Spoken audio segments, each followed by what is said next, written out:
Assalamualaikum warahmatullahi wabarakatuh. Kembali lagi dengan saya, Vena, yang akan menemani malam kesendirian. Sebelum masuk ceritanya, tarik selimutmu, matikan lampu kamarmu.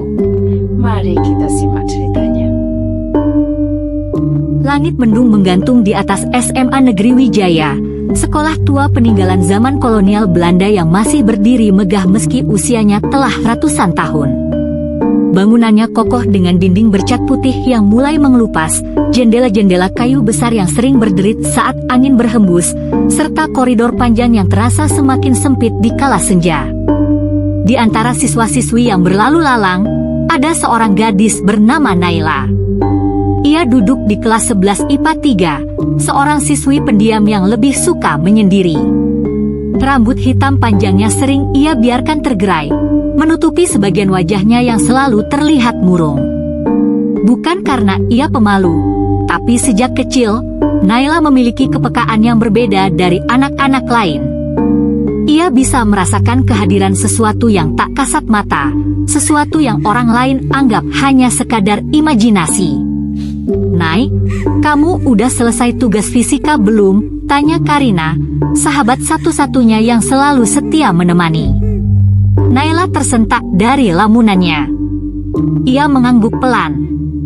"Udah, tinggal dikumpulin nanti pas kelas." Karina menghela napas lega. "Baguslah.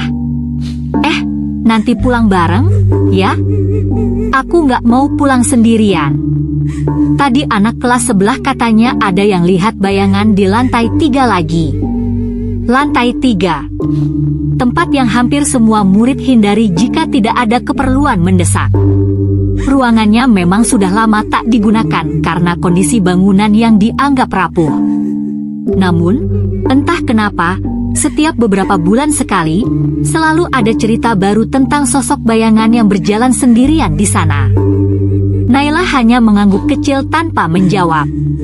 Baginya, cerita seperti itu bukan hal baru. Bahkan, sejak pertama kali ia menginjakkan kaki di sekolah ini, ia sudah merasakan ada sesuatu yang mengawasinya. Tatapan yang tidak terlihat, namun begitu nyata. Bel berbunyi nyaring, menandakan jam istirahat telah berakhir. Siswa mulai berhamburan kembali ke kelas masing-masing. Namun, saat Naila hendak melangkah masuk ke kelasnya, ia menangkap sesuatu di ujung lorong. Seorang gadis berseragam putih abu-abu, berdiri membelakanginya, rambut panjang terurai hingga hampir menyentuh lantai. Sejenak, Naila terpaku. Hawa dingin menyelusup ke kulitnya meski siang ini cukup terik. "Nay, kenapa?" Karina menarik lengannya, membuatnya tersentak. Saat ia kembali melihat ke ujung lorong, gadis itu sudah menghilang. Naila tak menjawab. Hanya ada satu hal yang pasti dalam pikirannya saat ini, bayangan itu bukan milik seorang manusia. Hari berlalu, tetapi bayangan gadis di lorong itu terus menghantui pikiran Naila. Rasa ingin tahunya semakin kuat, hingga akhirnya ia memutuskan untuk mencari tahu lebih dalam tentang sejarah sekolah ini. Di perpustakaan sekolah, Naila dan Karina duduk di antara tumpukan buku lama yang berdebu. Di hadapan mereka, seorang pemuda berkacamata dengan postur tinggi tegap bernama Reza, ketua klub sejarah yang dikenal cerdas dan penuh rasa ingin tahu. "Jadi kalian penasaran soal lantai 3? Reza menyesap kopinya yang sudah dingin. "Aku nggak heran, sih. Dulu aku juga sering dengar cerita aneh soal tempat itu." "Apa benar ada sesuatu yang terjadi di sana?" tanya Naila, suaranya hampir berbisik. Reza mengangguk. "Sekolah ini dulu adalah asrama putri zaman Belanda. Katanya, ada seorang siswi yang meninggal secara misterius di lantai 3. Namanya Maria. Beberapa orang bilang dia bunuh diri, tapi ada juga yang percaya kalau dia dibunuh." Karina merinding mendengar cerita itu. "Terus, kenapa nggak ada yang berusaha mencari tahu?" Reza menyandarkan tubuhnya ke kursi. Karena dulu kasus itu ditutup rapat. Kepolisian kolonial waktu itu bilang kalau Maria hanya menghilang. Tapi anehnya, sampai sekarang, banyak yang mengaku melihat sosok gadis berseragam sekolah tua di lorong-lorong sekolah ini. Naila menelan ludahnya. Bayangan gadis di lorong itu kembali muncul dalam pikirannya. Aku rasa aku melihat Maria, ucap Naila pelan. Karina dan Reza saling bertukar pandang, menyadari bahwa misteri sekolah ini lebih dalam dari yang mereka kira. Setelah perbincangan di perpustakaan, rasa penasaran semakin menguasai Naila. Malam itu, ia terbaring di tempat tidurnya, memikirkan sosok Maria.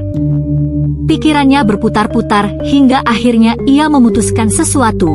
Ia harus pergi ke lantai 3. Keesokan harinya, sepulang sekolah, Naila, Karina, dan Reza berdiri di depan tangga menuju lantai 3. Sekolah sudah sepi. Mereka menatap satu sama lain sebelum akhirnya Reza berkata, "Kalau kalian takut, kita bisa mundur sekarang." Karina menggigit bibirnya, jelas ragu. Namun, Naila justru melangkah lebih dulu. "Kita sudah sejauh ini. Aku harus tahu apa yang sebenarnya terjadi di sini." Tangga kayu berderit di bawah langkah mereka. Cahaya matahari yang masuk melalui jendela besar membuat debu-debu beterbangan. Semakin mereka naik, udara semakin dingin. Di ujung tangga, terdapat sebuah pintu tua yang kayunya sudah lapuk. Reza mencoba membukanya, tetapi terkunci. "Kita harus cari cara lain," gumamnya. Namun, sebelum mereka sempat mencari jalan lain, terdengar suara lirih dari balik pintu. "Tolong!" Jantung Naila berdegup kencang. Suara itu terdengar begitu nyata, seolah berasal dari seseorang yang benar-benar ada di dalam ruangan itu. "Kalian dengar?" bisik Karina, wajahnya pucat pasi. Reza mengangguk. Dengan tangannya yang gemetar, ia meraba-raba gagang pintu.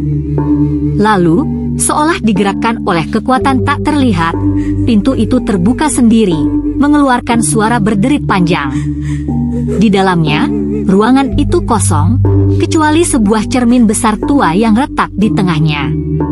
Dan di dalam cermin itu, berdiri seorang gadis berseragam putih abu-abu dengan mata kosong menatap mereka. Napas Naila memburu saat ia menatap gadis dalam cermin itu. Sosok itu berdiri tanpa ekspresi, tetapi matanya yang kelam seolah menyimpan kepedihan yang tak terkatakan.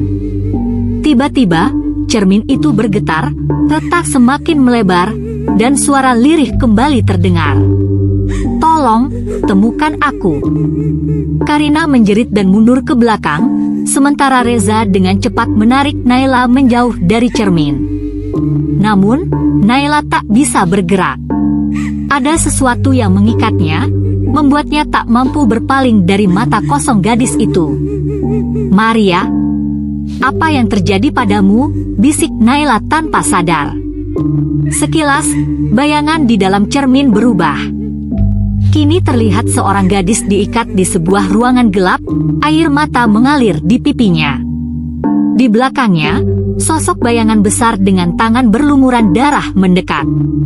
Dan seketika, cermin itu pecah. Bagian 5. Konflik yang memuncak. Reza terjatuh ke belakang, nafasnya memburu. Karina memekik dan segera menarik Naila menjauh dari serpihan kaca. Namun, sesuatu terasa aneh. Di tengah kepingan kaca yang berserakan, ada tulisan yang perlahan muncul, seolah ditulis oleh tangan tak kasat mata. "Jangan percaya, Reza." Karina dan Naila menoleh ke arah Reza yang kini tampak pucat. "Apa maksudnya ini?" tanya Naila dengan suara gemetar. Reza tidak menjawab. Tatapannya kosong, seakan terjebak dalam pikirannya sendiri. Namun, sebelum ada yang sempat berkata lagi, terdengar langkah kaki mendekat dari dalam ruangan, padahal ruangan itu seharusnya kosong. Bagian 6. Jejak luka lama. Naila menatap Maria di dalam cermin, rasa takut bercampur penasaran menguasai pikirannya.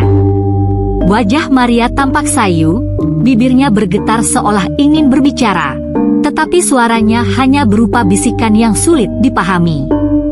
Tiba-tiba, Karina berteriak, "Cermin itu bergerak sendiri!" Cermin besar itu bergetar hebat, seakan hendak pecah berkeping-keping. Dari balik cermin, samar-samar muncul sebuah ruangan lain, sebuah kamar tua dengan ranjang besi berkarat dan jendela yang tertutup rapat. Di atas ranjang itu, seorang gadis terbaring diam dengan mata kosong. "Itu Maria," bisik Naila, matanya membelalak. Pak Bram, kepala sekolah, terlihat semakin gelisah.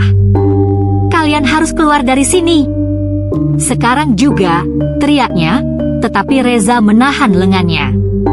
"Apa yang sebenarnya terjadi di sekolah ini, Pak? Kenapa Maria ada di sana?" desak Reza. Maria, atau mungkin arwahnya, kembali berbisik. Aku tidak bunuh diri.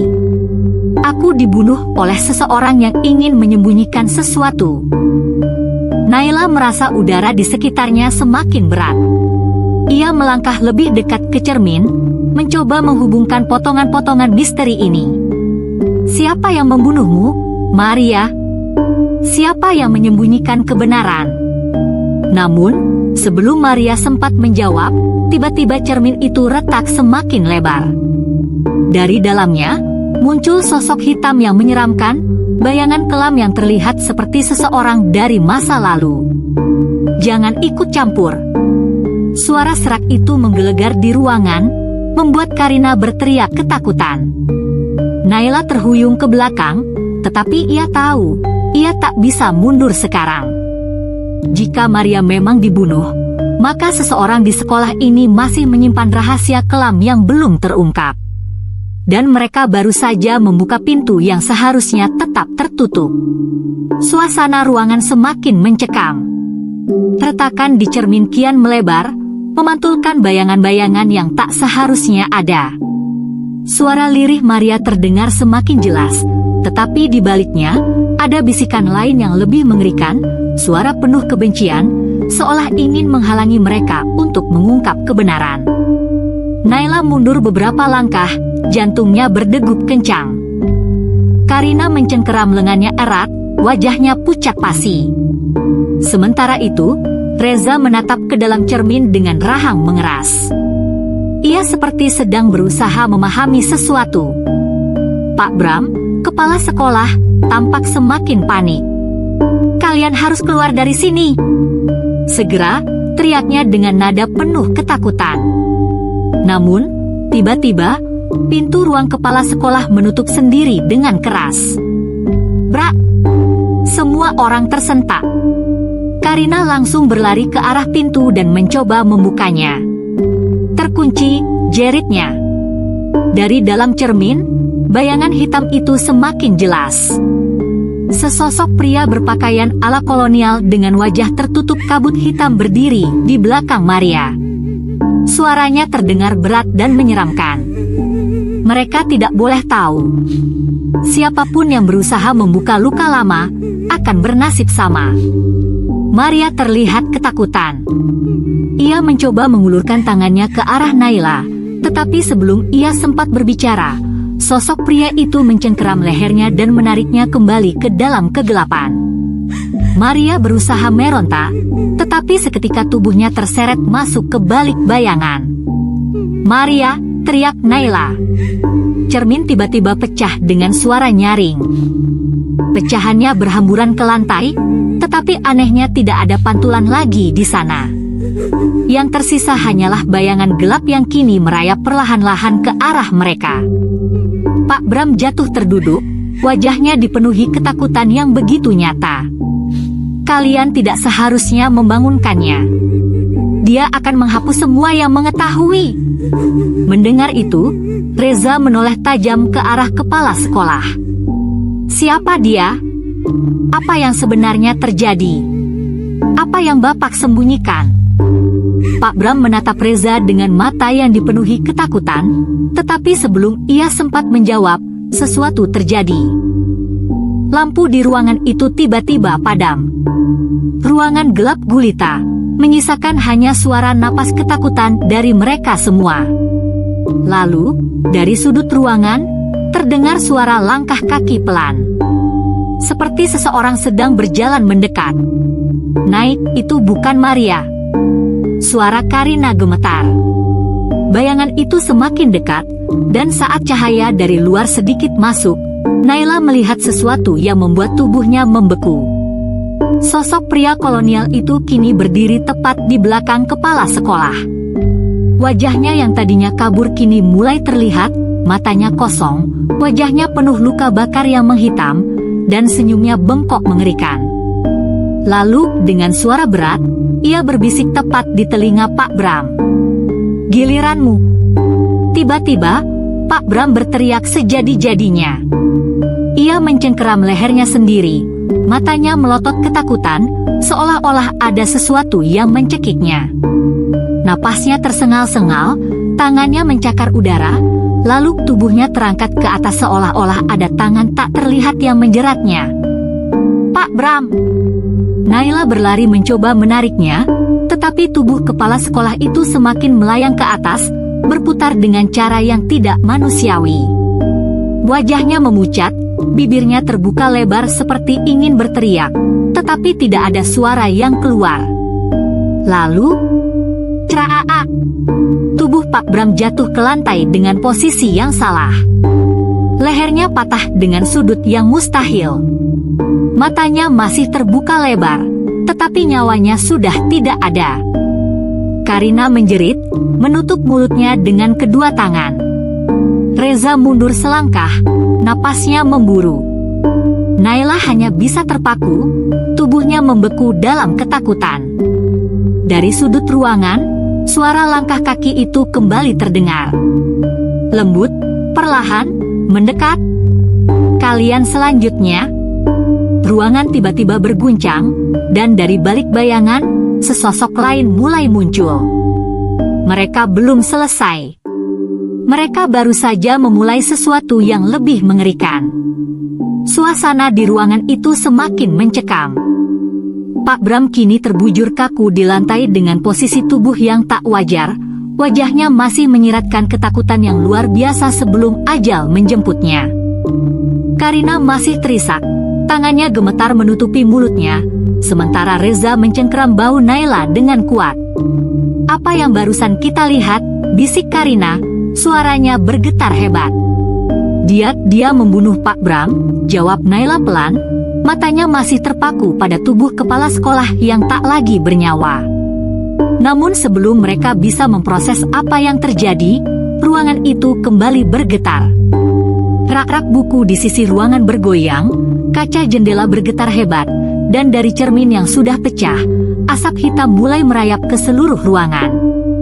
"Kalian seharusnya tidak membangunkan kami." Suara itu datang dari segala arah. Laki-laki kolonial itu telah menghilang, tetapi kehadirannya masih terasa. Bayangan gelap merayap dari celah-celah ruangan, seperti tangan-tangan tak kasat mata yang berusaha meraih mereka. "Kita harus keluar dari sini," seru Reza, menarik lengan Naila dan Karina. Mereka bertiga berlari ke arah pintu, tetapi ketika Reza mencoba membukanya, pintu itu tak bergeming. "Terkunci! Sial!" Naila menoleh ke belakang. Asap hitam itu semakin mendekat, menyusup ke celah-celah dinding seperti makhluk hidup yang lapar akan sesuatu. Dari dalam asap itu, muncul suara langkah kaki yang menyeret sesuatu sedang mendekat. Tiba-tiba, Karina menunjuk sesuatu. "Jendela! Kita bisa keluar lewat jendela!" Tanpa pikir panjang, Reza memukul kaca jendela dengan kursi kayu yang ada di sudut ruangan. Kaca itu pecah berhamburan, namun sesuatu yang mengerikan terjadi. Di luar jendela, yang seharusnya merupakan halaman sekolah, kini berubah menjadi koridor yang gelap dan panjang. Lampu-lampu redup berkedip, memperlihatkan lorong yang tampaknya tidak berujung. Itu bukan luar sekolah, gumam Naila, tubuhnya merinding. Reza dan Karina menatapnya ngeri. Mereka seharusnya melihat halaman sekolah, pepohonan, atau jalanan. Tapi yang ada di depan mereka hanyalah koridor tua yang seram, dengan pintu-pintu kayu yang berderet di sepanjang dindingnya. "Aku tidak suka ini," bisik Karina. Ini bukan dunia kita lagi, Nay. Selamat datang di tempat Maria dikurung." Suara itu muncul dari belakang mereka. Mereka menoleh dan melihat sesuatu yang membuat darah mereka membeku. Pak Bram yang sudah mati kini berdiri.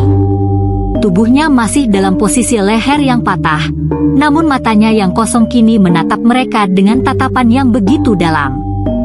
Senyumnya bengkok, seperti dipaksa oleh sesuatu yang tak kasat mata. "Kalian sudah terlalu jauh masuk. Sekarang kalian tidak bisa keluar." Tiba-tiba, ruangan itu runtuh. Lantai di bawah mereka seakan menghilang, dan mereka terjatuh ke dalam kegelapan yang tidak berujung. Dunia di sekitar mereka berubah drastis. Ruangan kepala sekolah, koridor sekolah, bahkan suara angin yang biasa berdesir kini telah lenyap. Yang tersisa hanyalah kegelapan yang mencekik, menyelimuti tubuh mereka seperti kabut yang tak berujung. Naila terjatuh dengan keras di atas lantai dingin. Nafasnya tersengal, jantungnya berdegup begitu kencang hingga ia bisa mendengarnya di telinga. Ia membuka matanya perlahan dan melihat sekeliling. Karina dan Reza juga terjatuh tidak jauh darinya. Namun ini bukan sekolah mereka lagi. Lantai tempat mereka berdiri terbuat dari ubin tua yang retak, dipenuhi bercak-bercak hitam yang tak jelas apakah itu darah atau hanya noda usia. Dinding-dindingnya terbuat dari batu abu-abu yang dingin, berlumut, dan penuh coretan aneh dalam bahasa yang mereka tak mengerti. Cahaya datang dari lentera-lentera tua yang bergelantungan di langit-langit, berkedip-kedip seolah kehabisan tenaga. Tapi yang paling menakutkan adalah lorong-lorong di sekeliling mereka. Tak hanya satu, ada banyak. 5, 10, bahkan lebih, semua terbentang ke berbagai arah, semuanya gelap, semuanya sunyi. "Apa ini?" Karina berbisik, suaranya serak akibat ketakutan. Reza bangkit perlahan, meraba kepalanya yang sempat membentur lantai. "Ini bukan sekolah kita lagi, kita ada di tempat lain." Naila menelan ludahnya. "Labirin." Reza dan Karina menoleh ke arahnya. "Kita ada di tempat di mana Maria dikurung," lanjut Naila, suaranya lemah. "Seseorang atau sesuatu menjebaknya di sini. Dan sekarang kita juga. Tidak ada jalan keluar." Suara itu tiba-tiba terdengar di salah satu lorong. Suara perempuan, lirih, penuh kesedihan dan rasa sakit. Naila menoleh cepat. "Maria?" Tak ada jawaban. Hanya suara langkah kaki yang menggema di kejauhan. Tep, tep, tep. Suara itu terdengar pelan, tetapi semakin lama semakin mendekat. "Lari," bisik Naila. Tanpa bertanya lagi, mereka bertiga berlari sekuat tenaga ke salah satu lorong yang terlihat lebih terang dibanding yang lain. Nafas mereka terengah, dada mereka terasa sesak, tetapi mereka tak berani berhenti. Dari belakang, suara langkah kaki itu berubah menjadi derap yang lebih cepat. Sesuatu sedang mengejar mereka. Namun semakin dalam mereka masuk ke lorong, semakin aneh tempat itu terasa. Dinding-dinding di sekitar mereka tampak bergerak, bergelombang seperti makhluk hidup yang bernapas. Cahaya dari lentera yang tergantung berubah menjadi merah, membuat bayangan mereka tampak lebih panjang dan lebih menakutkan. Udara semakin dingin, dan tiba-tiba, kreek, sebuah pintu kayu tua di ujung lorong terbuka dengan sendirinya. Di dalamnya, ada sebuah ruangan kecil yang dipenuhi oleh coretan di dinding. Tulisan-tulisan dalam bahasa Belanda dan huruf Latin tersebar di mana-mana. Di tengah ruangan itu, ada sebuah ranjang besi tua berkarat, dan di atasnya seorang gadis duduk membelakangi mereka. Naila berhenti, begitu juga Karina dan Reza. Gadis itu mengenakan seragam putih abu-abu, tetapi terlihat lusuh dan berdebu. Rambutnya panjang, hampir menyentuh lantai, dan tubuhnya terlihat kaku, seolah telah duduk di sana selama puluhan tahun. Naila tahu siapa dia. Maria, suaranya hampir tidak terdengar. Gadis itu tidak menjawab. Namun, perlahan, ia mulai berbalik. Dan yang mereka lihat bukanlah wajah seorang manusia lagi. Wajah Maria sudah hancur, sebagian tengkoraknya terlihat, kulitnya pucat membiru, dan matanya kosong. Tetapi dari matanya itu, air mata hitam mengalir seperti darah. "Kalian tidak seharusnya ada di sini," bisiknya. Tiba-tiba, dinding-dinding di sekitar mereka bergetar hebat. Udara dipenuhi suara jeritan tanpa sumber yang jelas. Pintu di belakang mereka menutup dengan keras. Maria menatap mereka dalam-dalam, dan dalam sekejap, tubuhnya melayang ke arah mereka dengan kecepatan yang mustahil. "Keluar!" Semua terasa seperti ledakan cahaya. Naila merasakan tubuhnya ditarik mundur, pandangannya kabur, dan tiba-tiba mereka kembali ke sekolah. Terduduk di lantai koridor, tepat di depan ruang kepala sekolah. Tetapi ada sesuatu yang aneh. Di sekitar mereka, sekolah tampak berbeda. Warna dinding lebih kusam, jendela-jendela tampak lebih tua, dan suasana terasa jauh lebih sepi dari biasanya. Lalu mereka mendengar suara bel sekolah berbunyi. Tapi itu bukan suara bel sekolah mereka. Itu adalah suara lonceng tua, seperti lonceng gereja zaman kolonial. Mereka belum kembali ke dunia mereka. Mereka baru saja melangkah ke masa lalu. Koridor yang mereka kenal kini berubah. Langit di luar tampak kelabu, seolah diselimuti kabut tebal. Aroma debu dan kayu lapuk memenuhi udara, dan suara-suara dari murid-murid yang biasa terdengar di lorong kini menghilang sepenuhnya. Naila, Karina, dan Reza masih duduk di lantai, mencoba memahami apa yang baru saja terjadi. Kita ada di mana?" Suara Karina bergetar. Reza menoleh ke sekeliling, matanya menyapu setiap detail. "Ini masih sekolah kita, tapi..." Naila berdiri perlahan. "Tapi bukan di waktu kita." Mereka bertiga berjalan dengan hati-hati di sepanjang koridor.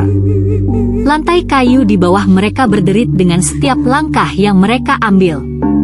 Dinding-dinding sekolah tampak lebih tua, dengan beberapa bagian yang masih menggunakan bata ekspos.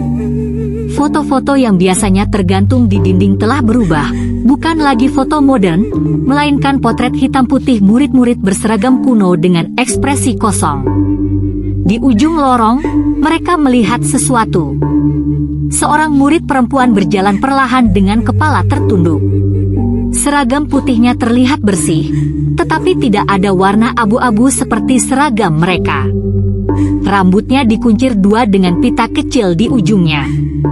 "Maria," bisik Naila. Mereka mendekat, tetapi ketika murid itu menoleh, wajahnya bukanlah wajah Maria. Gadis itu tampak normal, sampai matanya terbuka lebih lebar dari seharusnya, seolah dipaksa meregang. Bibirnya terkoyak ke atas dalam senyum yang tidak manusiawi, memperlihatkan gigi-gigi kecilnya yang tak sempurna. Dan kemudian, ia mulai tertawa. Tertawa pelan, lalu semakin keras. Tiba-tiba, gadis itu berlari ke arah mereka dengan kecepatan mengerikan. "Lari!" teriak Reza, menarik Karina dan Naila secepat mungkin. Mereka berlari melewati koridor, berbelok ke arah tangga, tetapi sekolah ini tidak seperti yang mereka kenal. Lorong-lorongnya terasa lebih panjang, lebih gelap, lebih sesak. Setiap kali mereka merasa sudah menemukan jalan keluar, mereka justru kembali ke tempat yang sama. Dan suara tawa itu masih mengikuti mereka. ini bukan sekolah kita lagi. Karina menangis ketakutan. Reza berhenti di persimpangan lorong, mencoba mencari jalan keluar. Sial, kita terjebak. Kalian tidak akan pernah keluar dari sini. Suara itu datang dari belakang mereka. Ketika mereka berbalik, mereka melihat bukan hanya satu gadis yang tertawa tadi. Kini ada lebih banyak murid dengan seragam kuno yang berdiri di sepanjang lorong, menatap mereka tanpa berkedip. Mata mereka kosong, dan senyuman mereka sama, terlalu lebar, terlalu salah. Naila melihat ke sekeliling dengan panik. Kita harus mencari petunjuk sesuatu yang bisa membawa kita keluar dari sini. Kemudian, ia melihat sesuatu di lantai. Sebuah sobekan kertas tua, dengan tinta yang mulai memudar. Maria tahu rahasia kepala sekolah. Mereka mengurungnya. Jika kalian menemukan Maria, kalian akan menemukan kebenaran. Naila menatap kertas itu dengan napas tersengal. Kita harus menemukan Maria. Dia satu-satunya yang bisa membawa kita keluar dari sini. Namun, sebelum mereka bisa bergerak, para arwah itu mulai berjalan ke arah mereka. Mereka tersenyum. Mereka tertawa. Dan mereka siap menyeret mereka ke dalam kegelapan. Suara tawa anak-anak yang mengerikan masih menggema di lorong sekolah. Wajah-wajah mereka yang tidak manusiawi semakin dekat. Senyum lebar yang dipaksakan membuat bulu kuduk Naila meremang. Reza! Arah mana? Karina berteriak panik. Reza menoleh ke kiri dan kanan, mencoba mencari jalan keluar dari lorong yang seolah menutup diri di sekeliling mereka. Tetapi sekolah ini telah berubah menjadi labirin, memutar dan mengubah bentuknya dengan cara yang mustahil. Lewat sini! Naila berlari menuju sebuah pintu kayu besar di ujung lorong. Karina dan Reza mengikutinya tanpa pikir panjang. Mereka mendorong pintu itu dengan sekuat tenaga, dan begitu terbuka, mereka menemukan diri mereka berada di dalam sebuah ruangan tua yang dipenuhi berkas-berkas berdebu. Ruangan ini tampak seperti kantor administrasi zaman dahulu, rak-rak kayunya dipenuhi buku besar bertulisan tangan, meja-meja panjang tertutup dengan lembaran-lembaran kertas yang menguning. Ini pasti ruang arsip lama, kata Reza sambil menyapu pandangan ke sekeliling. Tiba-tiba, suara jeritan nyaring terdengar dari luar. Para arwah murid-murid itu masih mencari mereka. Kita nggak punya banyak waktu. Cari sesuatu tentang Maria. Naila buru-buru membuka satu buku besar yang ada di meja. Tangannya gemetar saat membalik halaman-halamannya yang mulai rapuh. Mata mereka berpindah-pindah, mencari apapun yang bisa memberi mereka jawaban. Kemudian, Karina menemukan sesuatu. Sini, aku nemu. Karina menunjuk sebuah halaman yang menampilkan foto seorang gadis dengan seragam sekolah zaman Belanda. Wajahnya cantik, tetapi tatapannya kosong. Di bawah fotonya, tertulis nama Maria van der Veen. Dan di sampingnya ada sebuah catatan dalam tulisan tangan yang nyaris tak terbaca. Kasus ini ditutup. Maria hilang pada malam 12 Mei 1938. Diduga melarikan diri, tetapi tak ada bukti yang cukup. Tidak ada yang boleh menyelidiki lebih lanjut. Naila menggigit bibirnya. Mereka menutupinya. Mereka tidak pernah benar-benar mencari Maria. Reza menatap halaman lain yang tampak lebih kusut, seperti pernah disobek paksa. Ada yang mereka sembunyikan. Kita harus cari lebih dalam. Saat Naila hendak membuka berkas lain, suara langkah kaki terdengar di luar ruangan. Mereka ada di sini. Suara itu bukan suara anak-anak lagi. Itu lebih dalam. Lebih tua.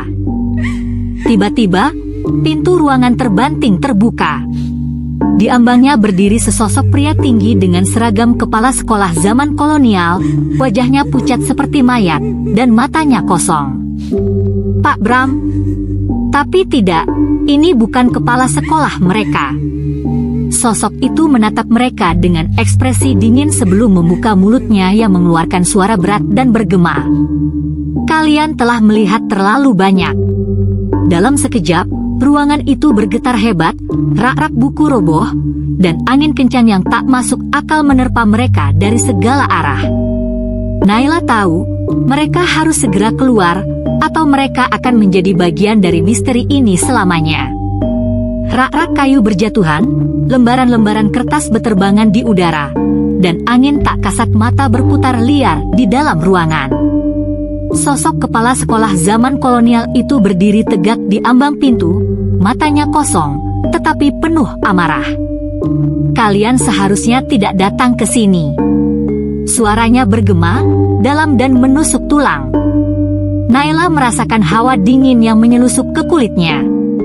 Jantungnya berdetak kencang, tapi ia tahu ini adalah saatnya untuk bertindak. Mereka tidak bisa terus berlari. Mereka harus menghadapi kebenaran. Reza menarik Karina yang hampir terdorong angin kencang, sementara Naila dengan cepat meraih berkas-berkas yang masih utuh. Tiba-tiba, ia menemukan satu lembaran kertas tua dengan cap resmi, berbeda dari yang lain.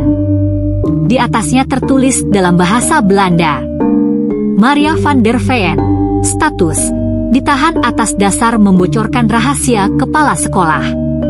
Tahanan terakhir terlihat di ruang bawah tanah pada malam 12 Mei 1938. Mata Naila melebar. Maria tidak pernah hilang. Dia dikurung di ruang bawah tanah. Reza menoleh dengan wajah tegang. Berarti arwahnya tetap di sana. Sosok kepala sekolah itu menggeram, dan ruangan tiba-tiba menjadi lebih gelap. Jangan ungkap kebenaran. Suara itu semakin mengerikan. Mereka membunuhnya, bisik suara lain di belakang Naila. Naila menoleh, dan di cermin usang di sudut ruangan, Maria berdiri di sana, menatapnya dengan mata penuh luka dan kesedihan. Maria, Naila berbisik. Maria mengangkat tangannya, menunjuk ke suatu arah. Sebuah lorong kecil di balik rak buku yang roboh tampak mengarah ke bawah. Karina menelan ludah. Kita harus ke sana, kan? Naila mengangguk. Hanya itu satu-satunya cara menyelesaikan ini. Tanpa pikir panjang, mereka bertiga berlari melewati lorong sempit itu. Sosok kepala sekolah berteriak murka, tetapi semakin mereka mendekat ke bawah, semakin suara itu melemah. Tangga batu tua membawa mereka ke sebuah ruangan gelap dan lembab. Dinding-dindingnya penuh dengan lumut dan rantai besi menggantung dari langit-langit. Di tengah ruangan, ada ranjang besi tua dengan rantai yang masih terikat di salah satu sisinya. Dan di sampingnya, ada tulang belulang manusia yang hampir terkubur di tanah lembab. Karina menutup mulutnya, menahan jeritan. Maria, Reza berbisik dengan wajah pucat. Naila merasakan matanya panas. Mereka benar-benar membunuhnya. Tiba-tiba, Maria muncul di hadapan mereka, kali ini lebih jelas.